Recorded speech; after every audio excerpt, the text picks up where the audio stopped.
Good morning, ladies and gentlemen. Welcome to our Monday morning business meeting. We will start off with our report from HR.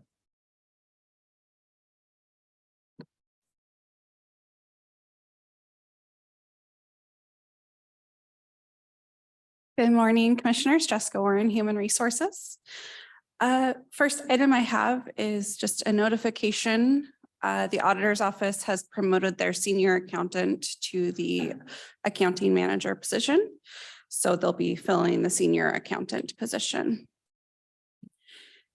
And then I have one request today from Building and Planning. They would like to request to fill their planning manager position, previously held by Greta Holmstrom. Questions? All right. Oh, yes, great.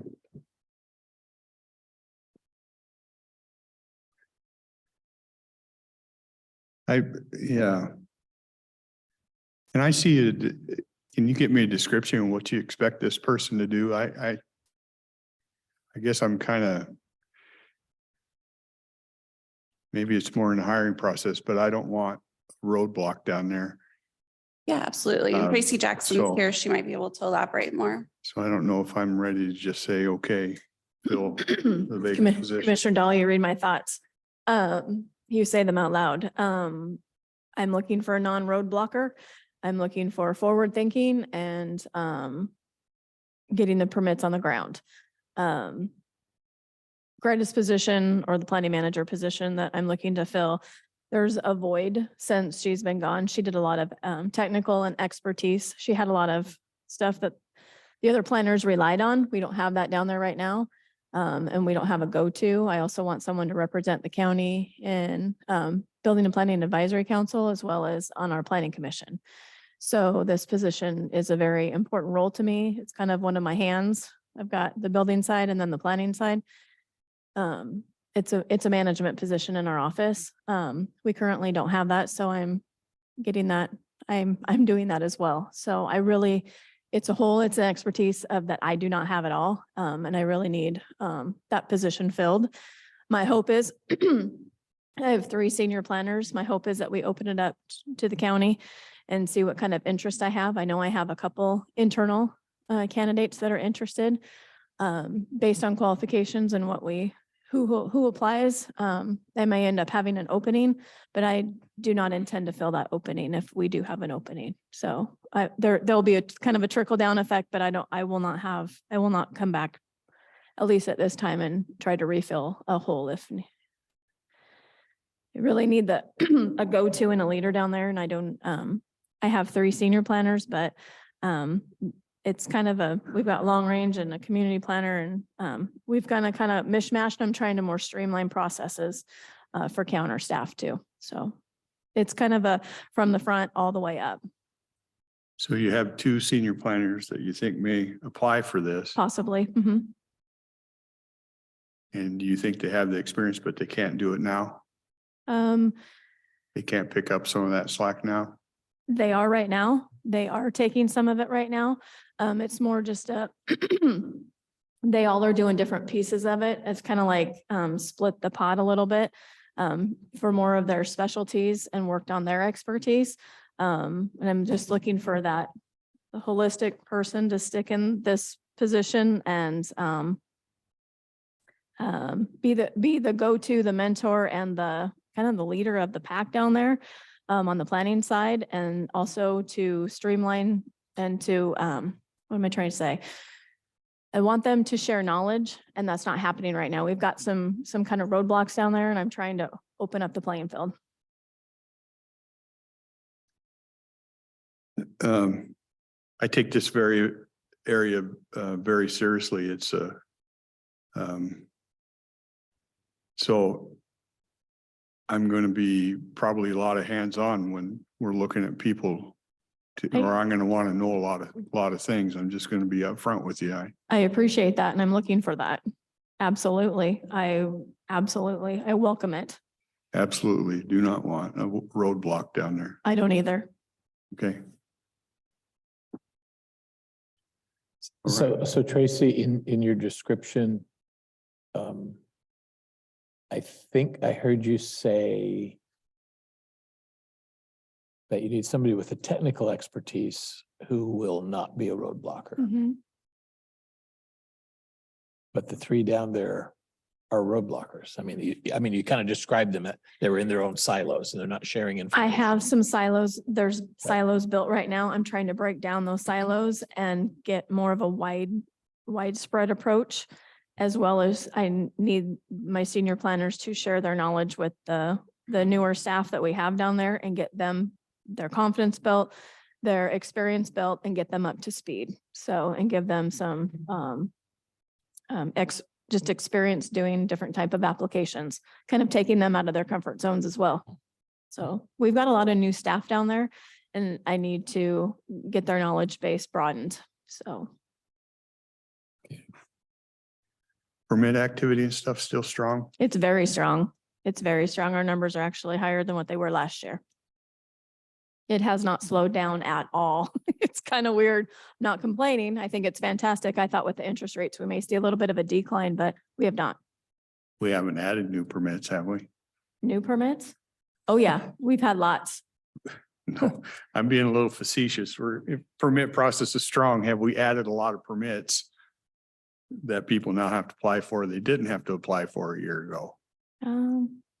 No, Okay, no, nothing new. just want to make sure it's Nope, apples to apples. nothing new. I know they were working on some streamline of the process too. And we are doing- Processing the reviews going much faster. I remember we had a discussion, maybe about a year ago where we talked a little bit about an application goes in and it has to be dealt with here. Then it has to go over here. It has to go over here. And it's a long time process. And now it goes And it to could all. go to, 3 different places at the same time. And it can do that concurrent now. Yep, review. it goes concurrently. Okay, Yep. So that was, That's one of the streamlines, as well as we're doing the green epic permits at the counter, the applications that come in there's not a lot of barriers or setbacks or anything to the property. So we're issuing those at the counter. thank you. Okay, Along those lines, we've talked about what Ron Kozlowski spoke about kind of the last time he spoke. If it's an engineered drawing, what's the tie-up? And the typical answer I've gotten is that there are specific Cowlitz County code requirements. And that slows the process down. And I'm scratching my head wondering, why are we putting on additional requirements? Now, I think on a commercial building, we have a greater obligation to protect the public. But on a single family dwelling kind of thing, it's like, why aren't the current standards adequate? we actually take some protection away from the public on the single family things, because when we mark up drawings that have already been done, then that consumer loses their recourse to that firm that drew them up, and the recourse to anything happens with the county. We know how that's difficult for any person to do. So I don't like taking away consumers' recourse. But that's a different topic than what you're asking for here. Well, no, it does tie, it's a different specific topic, but it ties into your overall concern of, we want to be a useful department, Yeah. not a bureaucratic department. Yep. So what I was kind of hinting at is, if you have the capacity to handle the technical details with the talent that you already have, do you need to narrow your field of candidates?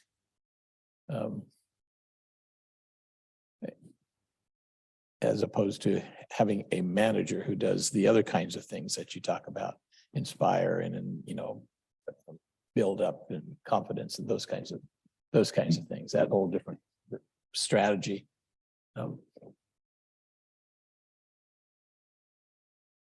The reason I'm asking for it to be open is because I would like the, or at least open to the county, is because I want the opportunity for anybody internally. I mean, I think we have, I don't think we have to go out to the outside. I think I have the, I think I could fill the void that we have within existing staff. I want the opportunity for anybody to express their interest in the position before we awarded it. Like you said, there may be more than one applicant down there that is interested or individual. So I want a fair opportunity for everybody. Sounds good. Keep us informed. I will. Thank you. Okay to go forward? Yeah. Good. Thank you, commissioners. And that's all I have this morning. Great.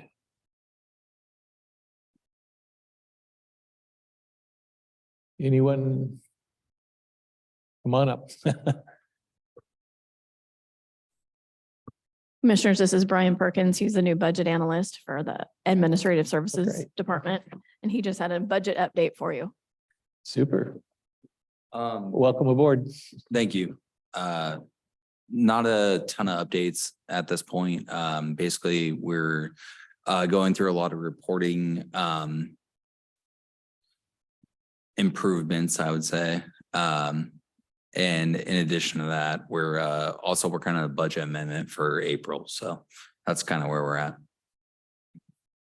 If you guys have any questions, just feel free to ask. All right. You're finding your way around the.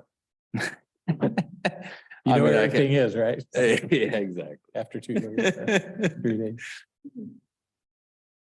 All right. Any questions for him? I don't know if it's appropriate. Could you tell me a little bit about yourself? Yeah, so I know you guys heard about BPA in general. I come up from background of private equity and trust fund management, stuff like that. Now I'm working for the government, which is kind of the polar opposite.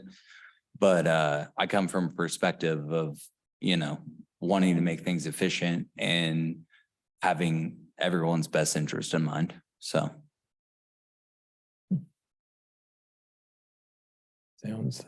Sounds good. The storing of unspent funds is actually in the purview of the county treasurer. I'm sure you've had a chance to work with. Oh yeah, I already asked that question. Yeah. And it is kind of amazing that because as the county, we actually take care of all the unspent revenues for all the junior taxing districts. So our total investment package is north of $350 million, which is bigger than our annual budget.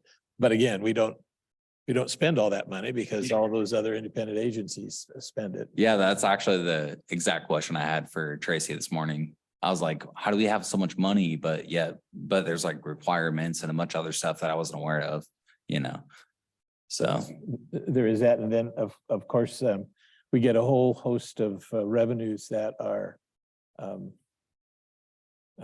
restricted to specific uses. So that has to be all separately tracked. is that like grant based?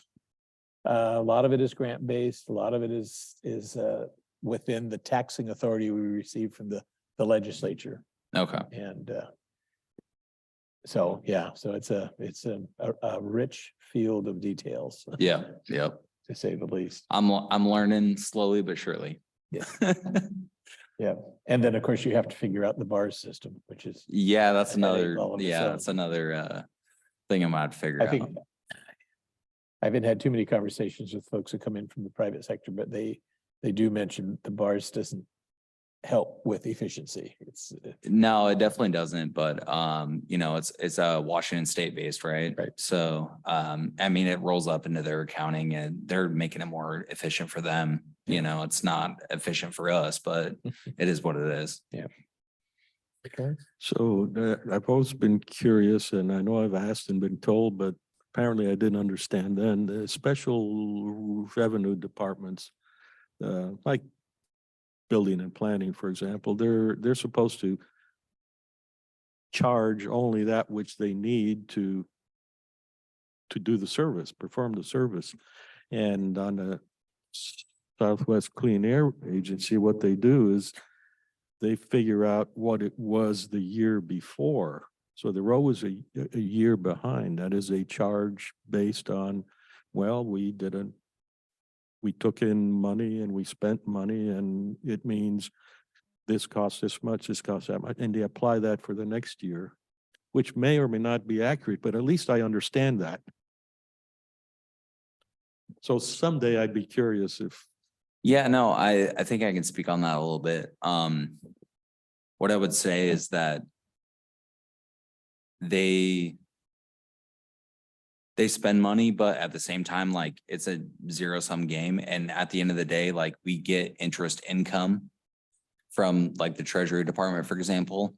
Like, we're getting income. So I think it's paying for itself. And that department in particular, like, I don't think is the issue in terms of tax dollars. But when it comes down to like maybe like timing and things like that, like, that's the issue, right? And that's what a lot of people have problems with, I think.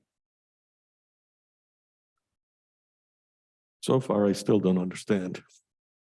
So you're saying that if I'm a inspector, a building inspector, I go out and I know I'm going to use 2 hours of my time, and I know how much my fully burdened salary is, then that's what the permit is going to cost?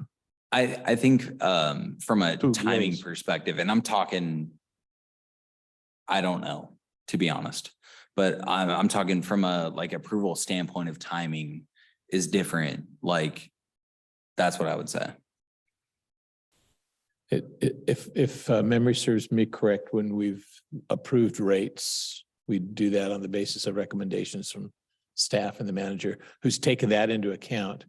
What is a little bit different with building and planning is that they also get general fund dollars and to cover the stuff that they can't recover. And so they have to keep track of both of those. Yeah. Yep. And so that's the special revenue part.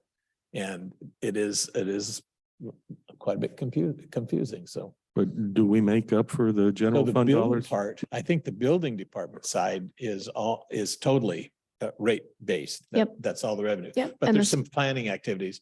Like, That's correct, like dealing including with the comprehensive including plan. That's nuisance nobody's abatement, project. So that has to be general fund.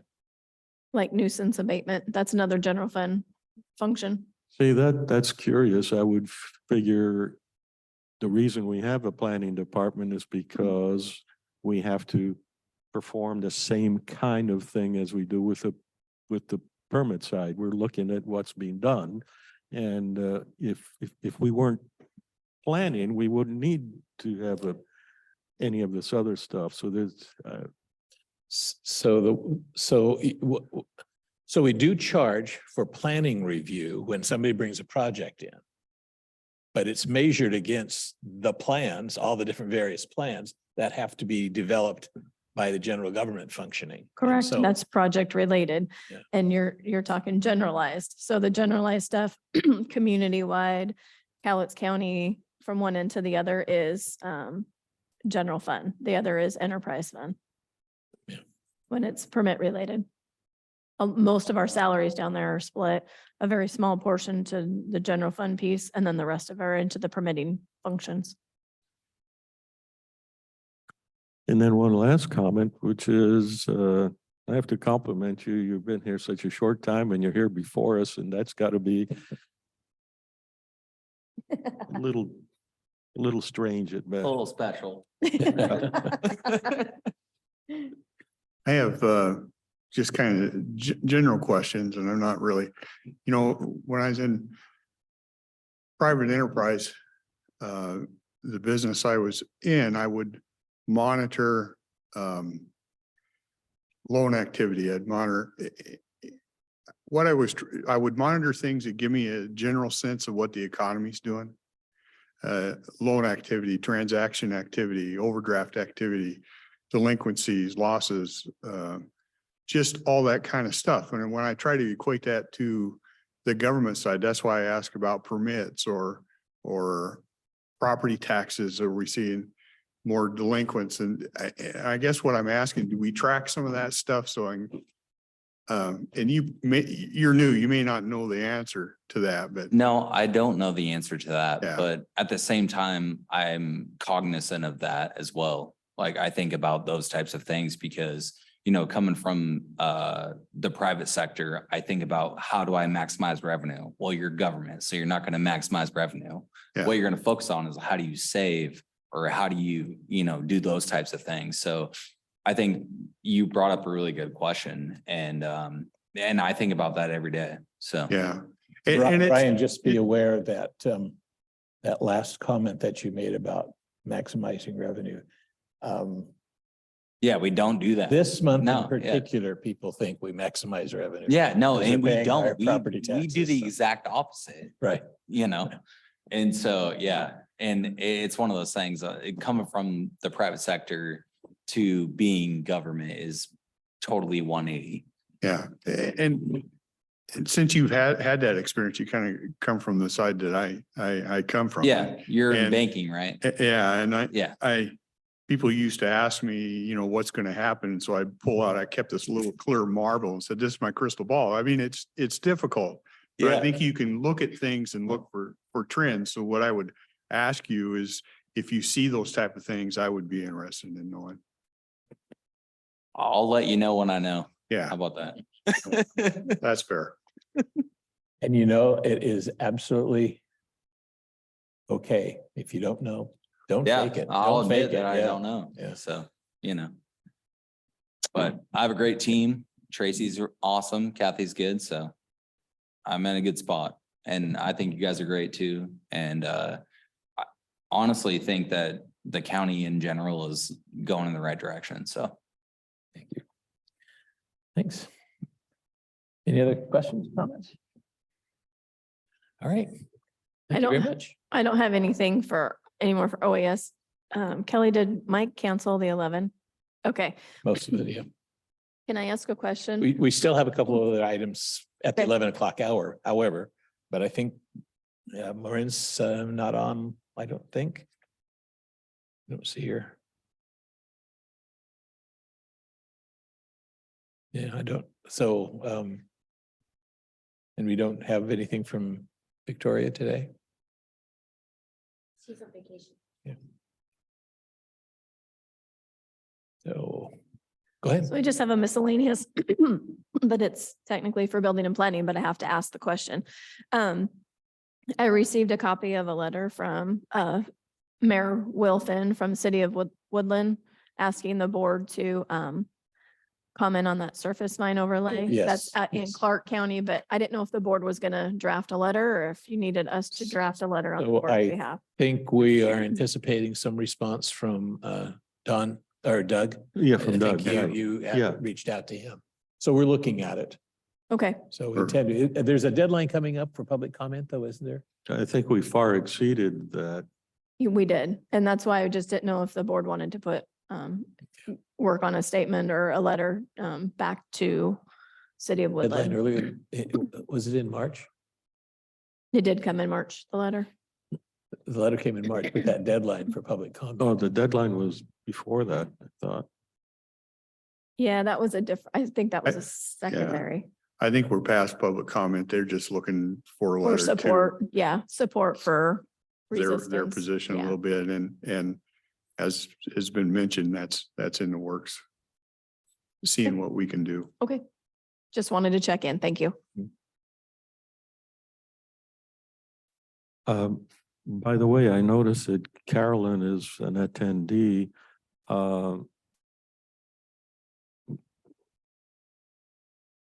Maybe we do a miscellaneous right now. Is there any reason we shouldn't promote the electeds immediately when they're, oh, there we go.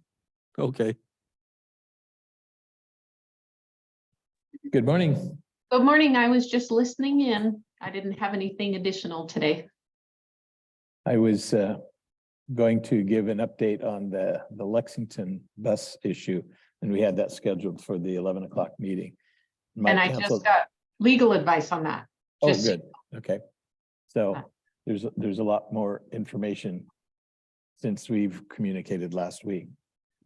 So Oh, interesting. Okay. so we can't start that until 11 o'clock, so we're kind of stuck by the agenda on that, so I can't skip ahead for you.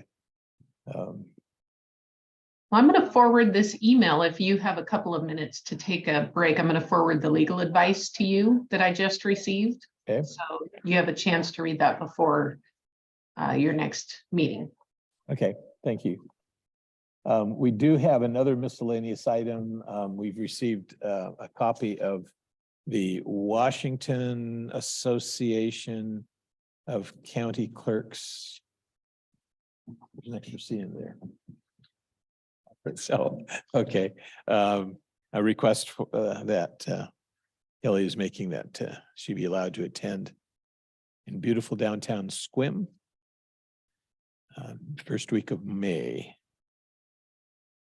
Yeah. Squim's a nice little area. It's just happens to, it comes after the rainforest, so a lot of rain dumps out before it ever gets there, and actually Squim is actually Pretty pleasant, usually too. pretty pleasant all the time. Yeah, I don't have any trouble with that. So that's a request to To authorize. attend, to attend. Yeah. Yeah, I Yeah. think that's the right thing to do. absolutely. You got to bring back souvenirs to all the commissioners. Sure. I'm You can bring teasing. us back a pine cone. I'm teasing.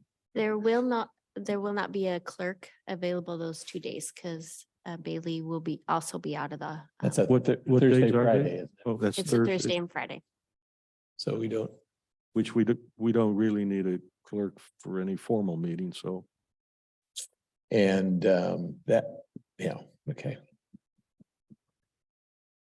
All right, so anything else to be brought to our attention? Yeah, there's another miscellaneous issue. It's a rather crappy one. Hmm. It's, what do we really want to do about the bathroom codes? Hence my joke about crappy. Yeah, sorry. About the what? Bathroom code. Bathroom codes. Oh. Well, they said you'd have to replace the handle, right? What I haven't seen a cost on it, so Yeah, I You don't know, know the if- cost. if it's gonna cost $10,000, it might be a different answer than $200. Or anything in between. I thought that the simplest suggestion was just put the code, for the doors we don't have a problem with, to put the code right above the lock. You can put the code above the door. Yeah, or not even above. Or I mean, above right the lock? Yeah, I mean, Yeah, for those ones that are kind of first and third, second, isn't second the one that's most likely used by the public? yeah, I've used the And men's that's- room, the public one, and very seldom is there an issue there. In fact, I think maybe we can do things in steps. I would put the code, like you say, right on the door and just make that code be distinct from the other doors. 40000. So my palsied old man thing, it will work as opposed to having to restrike. But if we were concerned, we can do the men's room that way and leave the ladies' room alone with the code. The other strategy is, unless there are some public health reasons we can't, why don't we take down the men and women's signs for the bathrooms used mostly by staff? And say staff only. And yeah, public wouldn't even think to go in there.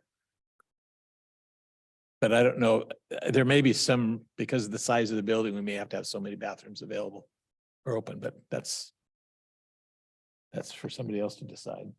But I'm okay with, undoing the strictness because we don't have too much of a problem. I mean, he has mentioned a couple of problems that he has run across, so. Oh, yeah, There but could be it's, some. I've had conversations with the janitorial people at the companies where I used to work. Yeah. And We used to have them at the bank. really, even, yeah. Oh, yeah. And it's hard to find the bathroom in the bank. But we finally, ended up closing them down because I think the Star Wars guy was the last straw. The who, what? We had a Star Wars guy. Oh, in there, yeah. Had to go in and Yeah. So should we agree on putting quad zeros on the men's room in the, at least on the third floor, started out like that? Yeah, but we've had a request, we might as well, I haven't seen a ton of problems since stuff has been moved and we've added security, so I'm willing to give it a So try.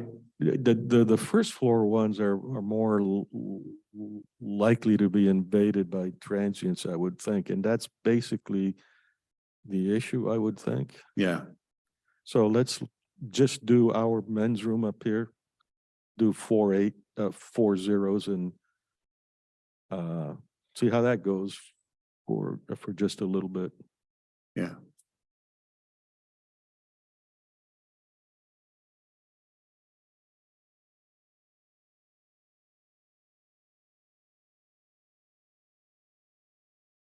Stop laughing at me. Do you want to follow up with Will? I beg your pardon? You want to follow up with Will on that? Or do you want me to? Will, Oh, I think, it's his staff that has to I do think the it. clerk will follow up on that. I can put in a work order.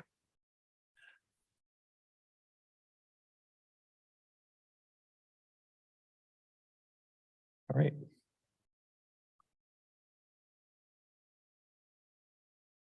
Anything else? So our next meeting will start at 11, so we've got about a half an hour break. And that's when we'll talk about these maps. And then we'll talk about, yeah, the Lexington bus service issue and the Pacific fiber request. So you have a map of the log storage bond, so you You're have not very far reference. from Port Townsend. It's worth, if you haven't looked around Port Townsend, it'd be worth taking some time. Yeah. Now, Rick, be careful. You don't